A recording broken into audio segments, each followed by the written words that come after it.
யாருக்காச்சும் உதவி பண்ணுறோன்னா அவங்க திரும்ப நமக்கு ஏதாச்சும் செய்வாங்க அப்படின்னு நினச்சா உதவி பண்ணுவோம் இல்லை தானே? இது அப்படி தான் பண்ணுவோமா? எனக்கு தெரியல. நான் யாருக்கு என்ன உதவி பண்ணாலும் அவங்க திரும்பவும் அவங்க நமக்கு ஏதாச்சும் செய்வாங்க அப்படிங்கிற அந்த எதிர்பார்ப்போட என்றைக்குமே யாருக்குமே பண்ண மாட்டேன். அதே மாதிரி தான் நாய்களுக்கு உணவு என்னால் முடிஞ்ச அளவுக்கு ரொம்ப எப்படி சொல்கிறது, ரொம்ப ஹெல்த்தி ஃபுட் கொடுத்துட்றேன். அவங்களுக்கு போதுமான அளவுக்கு சத்துள்ள உணவு கொடுக்குறேன் அப்படின்லாம் சொல்ல மாட்டேன். என்னால் அந்த அளவுக்கு சத்தை அவங்களுக்கு கொடுக்கறதுக்கு முடியல. பட் என்னால் முடிஞ்ச அளவுக்கு உணவு கொடுத்துட்ருக்கேன்னா அது ஏன் கொடுக்குறேன்னா, சரி என்னால் முடிஞ்சது அவ்வளோதான். என்கிட்ட இருக்கிறதுல நான் என்ன சாப்பிட்றேனோ அதில் அவங்களுக்கும் கொஞ்சம், அவ்வளோதான் என்னால் முடியுது.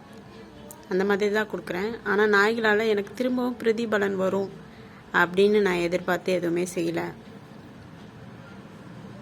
ஏன் சொல்லணும்னு தோணுச்சுன்னா, இன்னைக்கு சாத்தனூர் போயிருந்தேன். அப்போ முட்டை வித்துட்டு இருந்தாங்க. கூட வந்து அம்மா வந்து சொன்னாங்க முட்டை வாங்கிக்கோ அப்படின்னு சொல்லிட்டு. நான் சொன்னேன் என்கிட்ட காசு இல்லைன்ட்டு. ஒரு அட்டை முட்டை வாங்கிக்கோ அப்படின்னு சொன்னாங்க.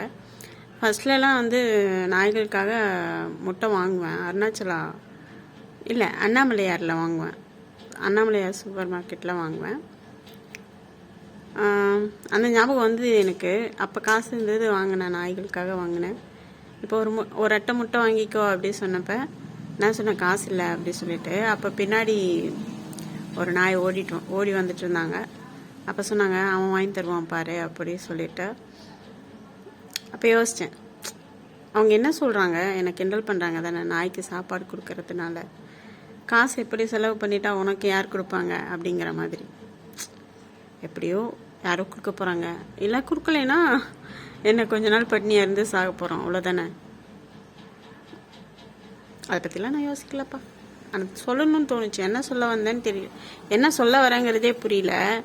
பட் ஆனால் தோணுச்சு. ஏன்னா நாய்களும் நம்ம கூட தான் வாழ்கிறாங்க. அவங்களுக்கும் பசிக்குது, அவங்களுக்கும் தனி தாகம் எடுக்குது, அவங்களுக்கும் எல்லா உணர்வும் இருக்குது. குரங்குகள் கூட எங்கேயாச்சும் போய் திருடி சாப்பிட்றாங்க. நாய்கள் எங்கே போய் திருடி சாப்பிடுவாங்க? நாய்களை வீட்டுக்குள்ளே கூட சேர்க்கறதில்ல.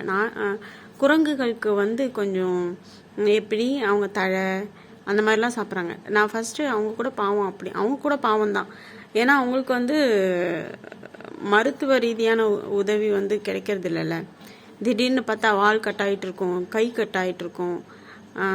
அந்த மாதிரிலாம் குரங்குகள் இருப்பாங்க. அதுக்கப்புறம் அப்படியே அந்த ஆசன வாயிலேருந்து ரத்தமாக ஊற்றிட்டு இருக்கும். அது மாதிரிலாம் நான் பார்ப்பேன். ஏன்னா அவங்க கூடவே கொஞ்சம் ட்ராவல் பண்ணுறதுனால, அவங்கள கவனிக்கிறதுனால, அவங்க இருக்கிற இடங்களில் போய் கொஞ்சம் நேரம் உட்காந்து அவங்கள வேடிக்கை பார்க்கறதுனால இதெல்லாம் நான் பார்ப்பேன். பட் அவங்களுக்குலாம் என்னால் உதவி பண்ண முடியலையே அப்படின்ட்டு யோசிச்சுட்டு ரொம்ப வருத்தமாக இருக்கும். எங்கள் பகுதியில் வந்து கால்நடை மருத்துவமனை இருக்குது. பட் ஆனால் குரங்குகளுக்கும் நாய்களுக்கும் வைத்தியம் பார்க்குற மாதிரி எதுவும் இல்லை. தடுப்பூசி மட்டும் போடுறாங்க அப்படின்னு சொல்லிட்டு சொன்னாங்க. பட் நாய்களுக்கு ப்ராப்பராக போடுற அளவுக்கு இல்லைன்னு நான் நினைக்கிறேன். இருக்கலாம், எனக்கு தெரியல, நான் போய் விசாரிக்கல. நான் எப்பவுமே வந்து நாய்களுக்கு ட்ரீட்மெண்ட் பண்ணுறதுக்கு திருவண்ணாமலை அருணாச்சலா காப்பகம் தான் கூட்டிகிட்டு போயிடுவேன்.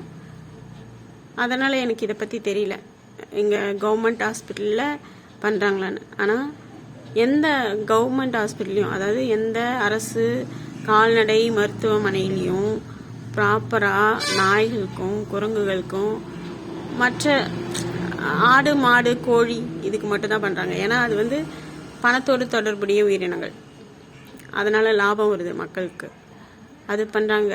பட் அது கூட ப்ராப்பர் ட்ரீட்மெண்ட் இருக்கான்னு எனக்கு தெரியாது. ஆனால் குரங்குக்கும் நாய்க்கும் ட்ரீட்மெண்ட் கிடையாது, சரியா?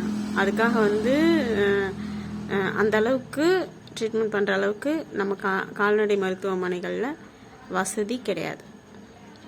ஆனால் இவங்களுக்கும் ட்ரீட்மெண்ட் பண்ணுற மாதிரி நம்ம வசதி கொண்டு வந்தால் தான் அது வந்து ஒரு நல்ல அரசாங்கமாக இருக்கும்ல. அவங்க சொல்லுவாங்க மனுஷங்களுக்கே இங்கே இல்லை அப்படின்ட்டு. அப்படி இல்லை, மனுஷங்களோட சேர்ந்து வாழற எல்லா உயிரினங்களும் நல்லா இருந்தால் தான் மனுஷனும் நல்லா இருக்க முடியும். அப்போ மனுஷன் மனிதனுக்காக மட்டுமே போராடாமல் சக உயிரினங்களுக்காகவும் போராடணும் அப்படிங்கிறது தான் என்னோட கருத்து.